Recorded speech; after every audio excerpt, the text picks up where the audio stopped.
The Movie Bar Podcast.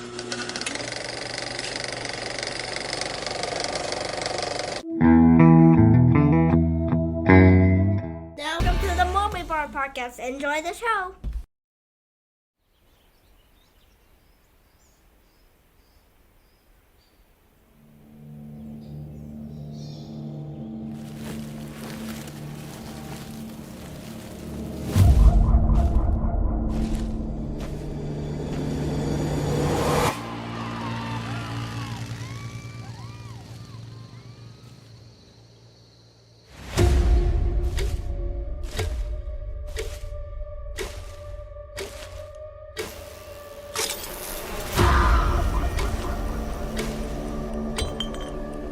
What the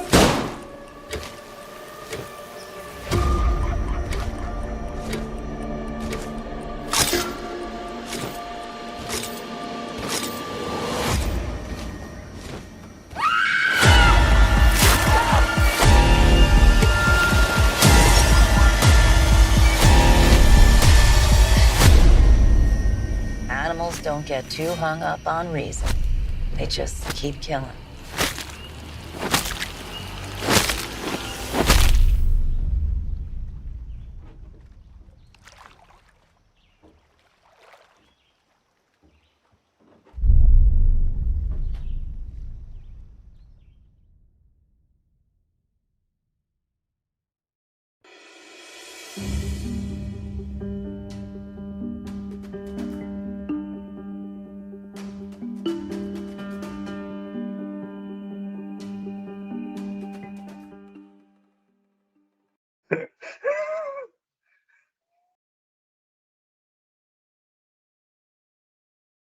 Hello and welcome to our bonus episode, fresh from the stream, presented by the Movie Bar. So let's start the show.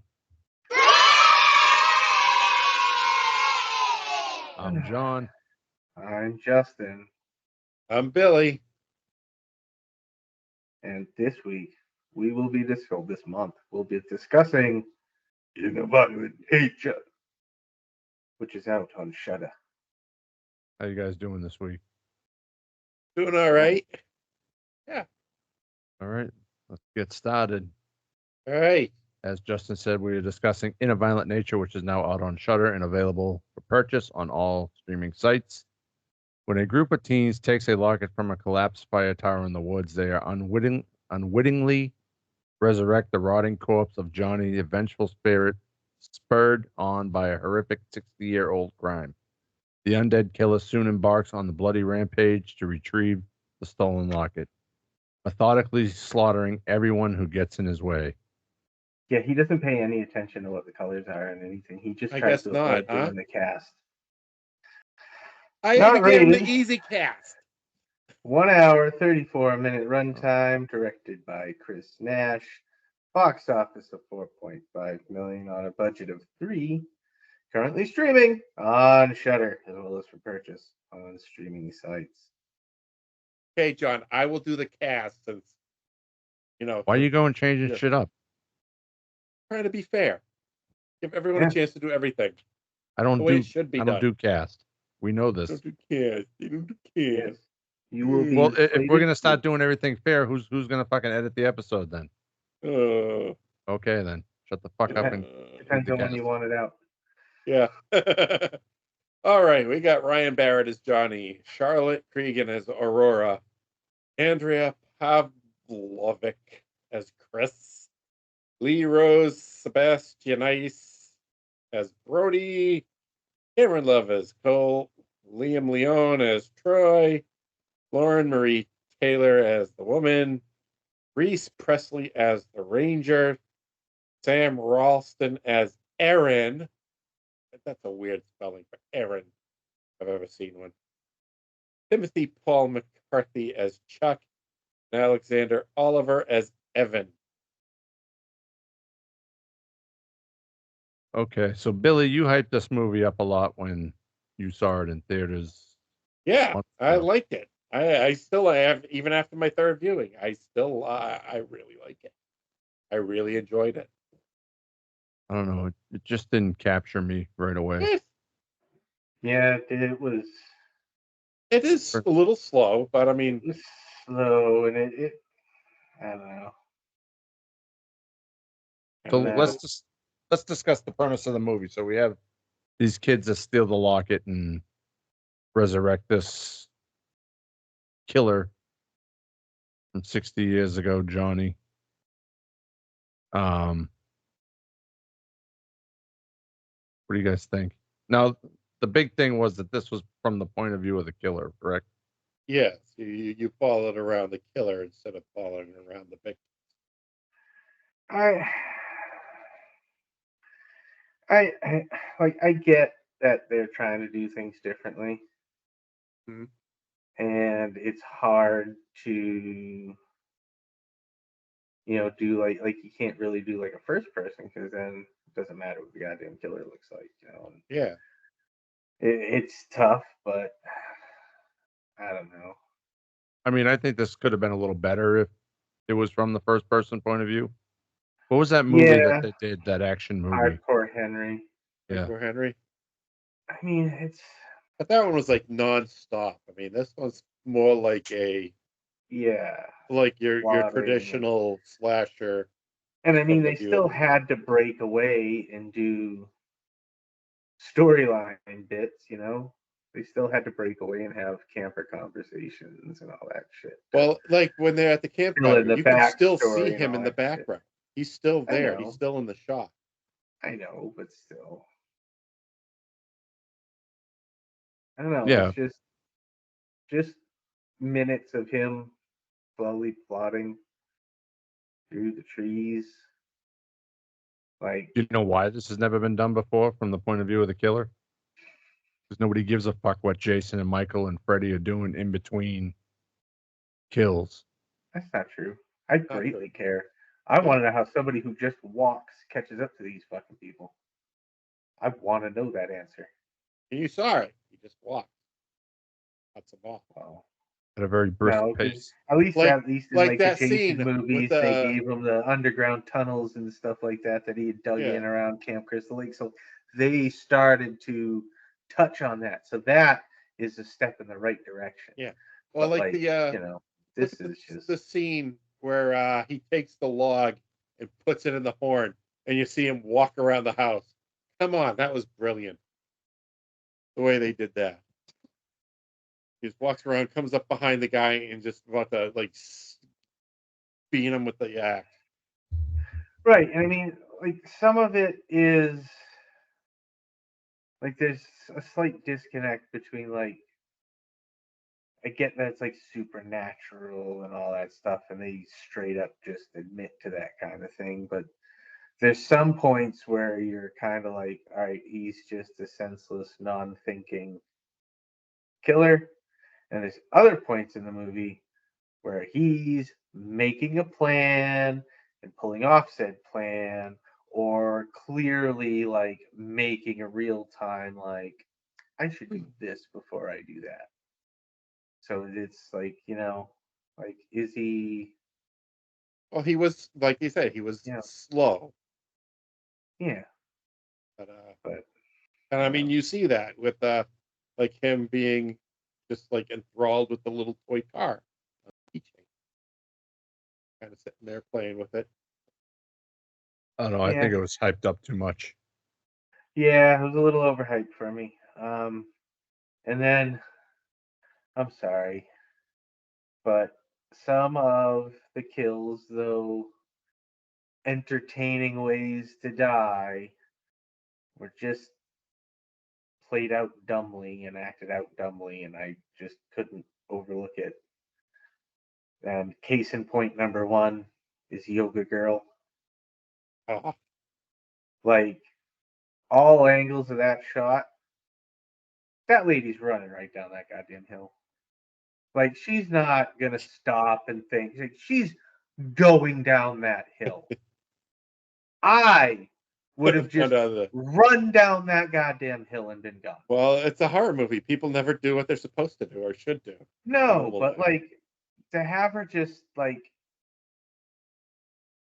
Stop stop, there and breathe. turn around, and stare at him. and just, I think I'll turn around again. Like, You turn around, you look, you fucking Nothing? run like hell. like nothing. And then like he sticks this thing through her, and she can still just fucking turn around on a whim when he went right, apparently through, just about through her spine. I think it I was mean, off center. So I think a go little right bit. through the spine. But like, it's like, I don't know about that. It was cool. It was just for looks, that one. That one was a cool. That's the only kill that Yeah. sticks out in my mind. And then he like pulls it through and then just kicks her down the ledge. Yeah. Oh, And then, I mean, like when he got that first fat kid at the camp there and took whatever it was and chopped his head off like that, like, and I then wish they had more money to do that better. yeah. Well, 'Cause I still like it. that Like was- they show him dragging it to the ranger station and using his Yeah. head to open up. I mean, that was good. That was good. That was It was funny. some imaginative stuff in this. And I did like the way they had him crush that dude's head at the end with the stone, Yeah. but some of it was just a little too. And the end was just so drawn out, that goddamn Jeep ride. Well, that's the point. It's supposed to be. It's very. You're on the edge of your seat. You're expecting him to jump out, but he never does. But when you have a title in a violent nature, I'm expecting blood and gore the whole. It's pretty bloody. Yeah, but it just didn't capture my like attention when I was watching it the other night. I want to do this, but have it narrated by the murderer.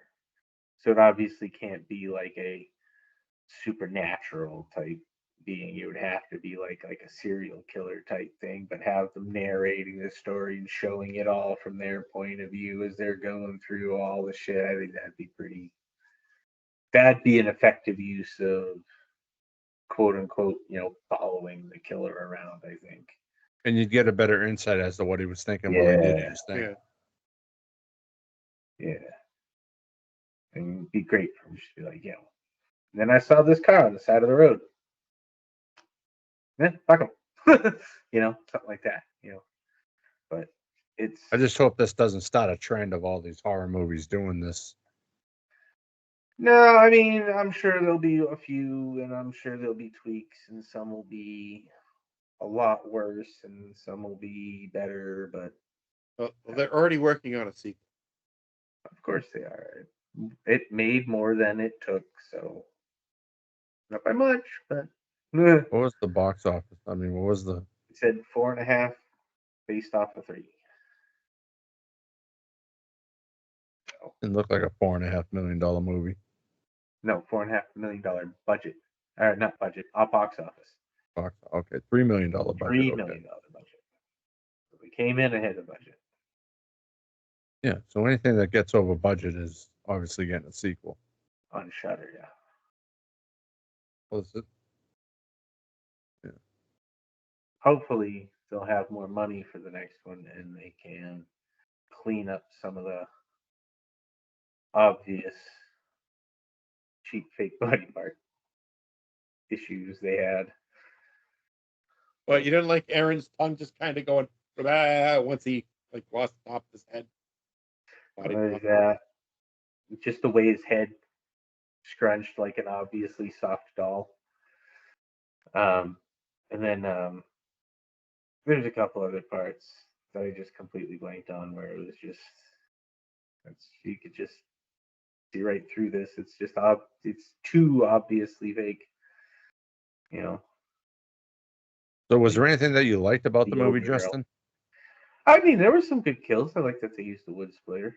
Not the way I would have used the wood splitter. Yeah, that's my one real critique I about was the hoping movie. that they would have just, nosed the nuts. Mm-hmm. But I mean that was all right. Like I said, I like the point of view over the top when he dropped the rock on the guy's head, and it's just Camera angles make a big difference when it comes to kills. Yeah, see, my favorite kill is the last kill when he's just standing there and the guy and the girl are whispering, and you can hear him, and he jumps up behind, and the guy jumps up behind Johnny. He's like, "Come on, man, come get me, come here!" He just turns around and just wails him with the axe.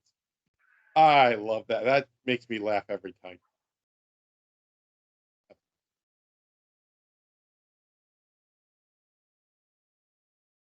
How about you, John? Which one was your faves? The only kill that sticks out in my head is the fucking yoga girl kill. That's the only one that like captured my attention for a few seconds. You gave a couple people a really good, healthy whack with a hatchet in the head. So.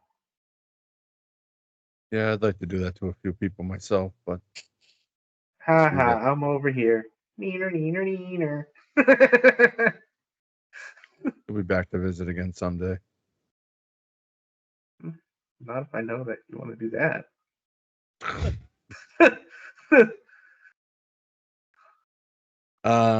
So let's see here.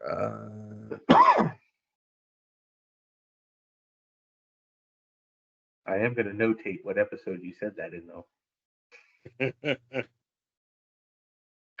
So, if found with hatchet in head, please see episode blah blah blah of. be magic when that episode disappears. Yeah, we know what computer to check. I delete them once I upload them, so yeah, but they can. No, you don't. On my laptop, I do. It's still in there. Just ask Billy. I'm sure yeah, he knows it's still in there. All right. So the history of the genre. How does the director handle the tropes and devices that are constructs of the genre? I mean, he obviously he tried to use them for the big selling point of having it from that vantage point. So he used, the slow, methodic plodding through. And I mean, when he used that following the guy through the house at the beginning. Yeah. And then they don't give you the payoff of showing you what he does to him. That kind of pissed me off. You see it. I only just remembered that as I was talking about it. So, but like, that whole thing where he's walking through the house and the guy, he's always just, 10 feet away from him. Unfortunately, like that's one of those that I used to not believe. But having been a cable guy and in people's homes for 10 years, trying to fucking get a hold of somebody while you're in their house, and they just keep moving from room to room, and they're always like, 5 feet ahead of you. It sucks. So I know where he's coming from on that. And unfortunately, that's a very true trope. That's very easy to wind up in. But I mean, he used a lot of them. Most of the kills were kind of tropey. Yeah. So. Yeah, I don't know if I could sit through another movie of following the killer around unless it's like something really interesting. Too much Don't even run for you, John, right? I think it'd be great if they did Nightmare on Elm Street from Freddy's perspective. I think that would be awesome. Yeah, because you learn a little more about the character. And have them constantly fucking giving out shots and talking and shit. That'd be great. Yeah, maybe if they did have to be a killer like that. Somebody charismatic. Yeah. Chucky. Yeah. Oh yeah. Too. I mean, Chucky you could do from a first person. Because you could do like the doll face type deal. Like you'd be fucking staring at everybody's crotches. Mm-hmm. Yeah. And ankles and shins. Yeah. It'd be really easy film to shoot. I don't think that shots of just ankles and that would be very. I don't know. There's a certain niche corner of the internet that would be all over it. Oh yeah. Yeah. All right. How does the film end? Is everything resolved? How? If not, why not?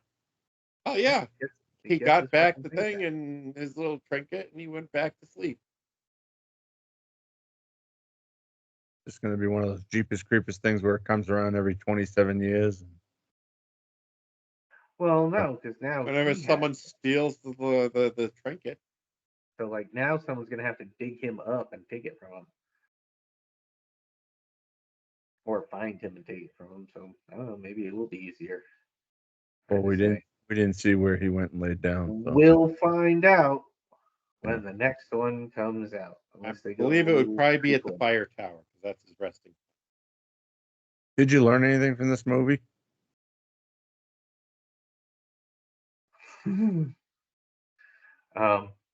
Camera angles do definitely matter. Mm-hmm. It's a lot more interesting when it's the POV of the person being killed than the person killing. I still found it very. What were you thinking as you finished watching the film? What was I thinking? That I enjoyed this a lot. That's what I was thinking. I was thinking this film was overhyped. Yeah. I don't know. I was thinking it was kind of, it hit on some things, missed on others. It was all right. Too much mental work for John. No, it wasn't too much mental work. It just didn't keep me invested in it. It was slow. Like I like when it gets in is. there, blood's flying all around, and it's like the first 15 minutes of Friday the 13th, 2009 was more entertaining than this whole fucking movie.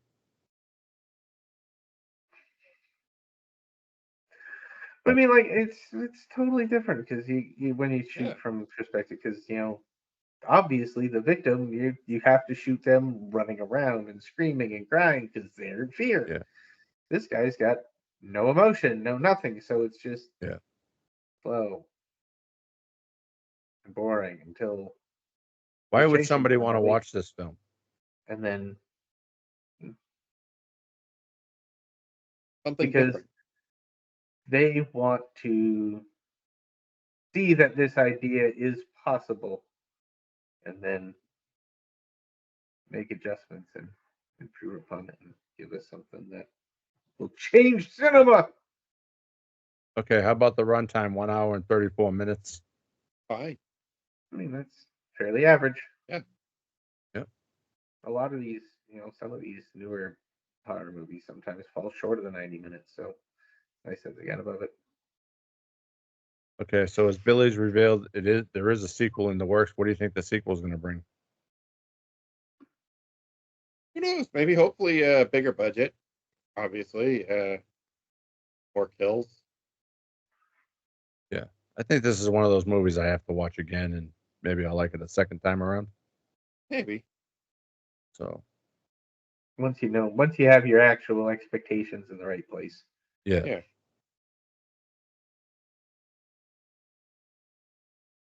All right. Do we recommend In a Violent Nature? Yes. I mean, sure, it's worth a watch. It's a neat story. Not the greatest horror story, not the greatest horror villain, but hi. All right, Justin, why don't you throw some ratings our way? Well, I think I'm gonna go kind of middle of the road. Do maybe like I'll do 3. I'll do 3. How about you, John? I did 3 also. I gave it 3 3/4. I really want I to. thought you liked this movie. I do. That is a pretty Not that much. high. 3 3/4 3 out of 3/4. 5. Yeah, it's just a hair into 4. Okay.